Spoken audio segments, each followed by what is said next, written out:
Welcome back to Geek Therapy Radio. I am still your mental curator, Johnny Hemberger, and this week I think I'm all alone. I have no mental contributors this week. That's the official name for guests on the show, mental curator, but we'll see what happens, or mental contributors. Sorry about that. Real quick, before we talk about jetpacks and other things, I just had a quick idea that popped into my head right before I hit record on this segment of Geek Therapy Radio. Really quick, subscribe to the Geek Therapy Radio podcast. I implore you, especially if you're listening to the broadcast here on KPRC 950 AM, subscribe to the Geek Therapy Radio podcast. I do so much more over there. In fact, I use the broadcast as advertisement for the podcast. It is almost 2019. Anyways, back to my quick little idea here. I have this idea, and I don't know if I'm going to do it or even attempt it, but I want to. Maybe after I buy a house, get into a house, which is probably coming up next year here in 2019. 2019 is probably going to be pretty good for the Hemberger clan and maybe for Geek Therapy Radio, all things considered. But I want to build a PC. I want to build specifically, let's be specific here. I want to build a gaming PC, a fully functioning gaming PC, if possible, into a GameCube chassis.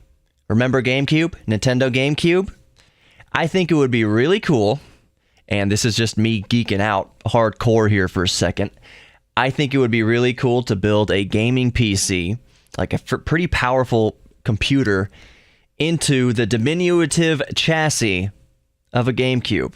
And in my initial searching on the internet, I haven't seen it done. I'm not saying it hasn't been done, and I didn't spend, an hour researching this, but my initial looking into it initially, I didn't see that anyone... There's been discussion on in forums about people having ideas using... what is the motherboard smaller than ITX?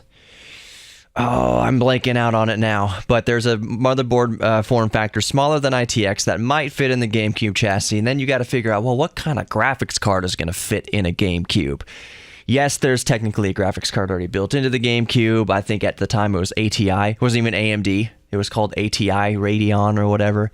But that was built into the chipset, of course, built onto the motherboard. This is going to be a separate card that's going to have to float around somewhere. Even using a riser, it's going to have to be a half-height, low-profile graphics card. So maybe a low-profile, half-height 1050, GTX 1050. And of course, would be using M.2 solid-state drives and... RAM, the little low-profile RAM. I'm just saying it seems like it could be possible. I'm just letting you know where my geek brain's going. Talking about Nintendo, and again, we'll talk about jetpacks here in a minute. Be sure that you are subscribed to the Geek Therapy Radio YouTube. I think I changed the name to Geek Therapy Radio Podcast. Just search Geek Therapy Radio on YouTube. It's there. Subscribe to it. I've got an idea for a video coming up, but I'm typing up the script. I'm typing everything up. It is pretty fascinating, and it's kind of a broader scope. It's going to appeal to more people, I think, than just, let's say, what I just mentioned about the GameCube. The GameCube is kind of it pains me to say this, kind of a retro console now. People think of it as a retro. When did GameCube come out? 2002, 2003, so thereabouts. Way over 10 years old, 15 years old at this point. But the Wii, there's a good chance that your grandmother used the Nintendo Wii. The Wii appealed, that was one of the major charms of the Wii. The major selling point and why the Wii did so well is that it appealed and was used by a very, very wide range of people, of demographics, and of age groups. There were Wiis in retirement homes. People, 100 years old were using the Wii for exercise, down to little kids using the Wii for playing games and things. So the Wii, a lot of people are familiar with the Wii. So I'm going to do a video soon showcasing what the Wii is useful for in 2019. For those unaware, Nintendo is severely kneecapping the Wii starting in 2019. You're not going to be able to use the Wii to watch Netflix. You're not going to be able to use the Wii. I don't think you're going to even be able to go on YouTube on the Wii. The Wii is going to be severely handicapped in 2019. The online service is gone. You can't get online with the Wii as far as the eShop and everything like that. The Wii is basically going to be relegated to a very limited case use scenario, I believe, and that's what I'm going to do a video on. Basically, in a nutshell, the Wii is going to be a perfect 8-bit and 16-bit emulation device. Basically, if you turn an old Wii, you buy an old Wii and you make it just an emulation box, because one of my arguments here, to let you behind the curtain, give you a sneak peek at this video, one of my arguments is that the Wii does not have an HDMI output. There's no high definition output from the Wii. Even if you tried, the max it will go up to in the video resolution settings is 480p, 480 progressive scan. So you wonder, hooking that up, even using component cables to an HD TV, it's obviously behind any sort of high definition device, 4K without question. So what's the usefulness of 480p in 2019? Well, for an emulation box, you hook up your Wii to a CRT, to an old TV, that's where it looks best.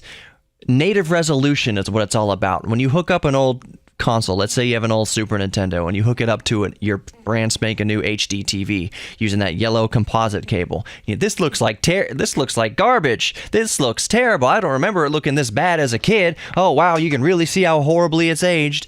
No, that's because you're putting out a very low resolution signal into a very high resolution TV through a very low quality video input. That's why it looks crappy. Take that same system, plug it in as usual into a tube TV. If you still have one laying around, ask your grandma if she still has a tube TV. Someone still has an old square glass tube TV. Plug that Super Nintendo or whatever into that, and it looks amazing. Like an old RCA or Sony Trinitron, something like that. It looks spectacular and sharp and vibrant, and it looks way better than even you thought it did. I think we're going to move jetpacks to the next segment, by the way. I'm running out of time here.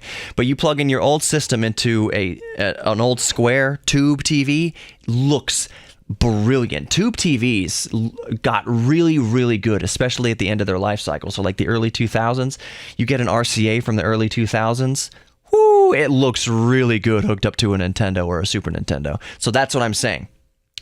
The Wii is a perfect emulation box for true, the ultimate kind of retro look, barring actually plugging in a Nintendo, an old NES to an old tube TV.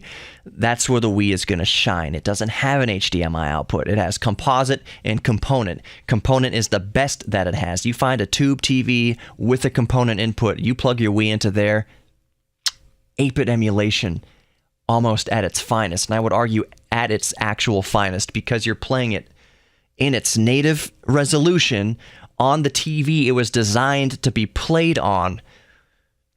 That's probably how I'm going to use my Wii in 2019, and how I suggest a lot of other people use it. There's still life yet in a Wii, you just have to change it. It just has to adapt now. We're going to talk about jetpacks in the next segment here on Geek Therapy Radio. Let's see. Let's do 30 seconds on the way out for Audi Central Houston.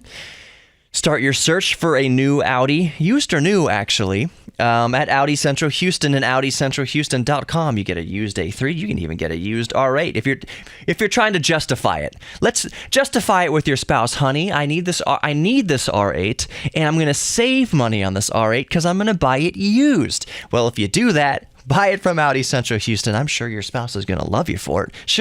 She or he, if you're a woman and you want an R8, I'm sure they'll be on board for it. If you say, it costs $30,000 less than brand new, I don't see what loving spouse would have an argument there.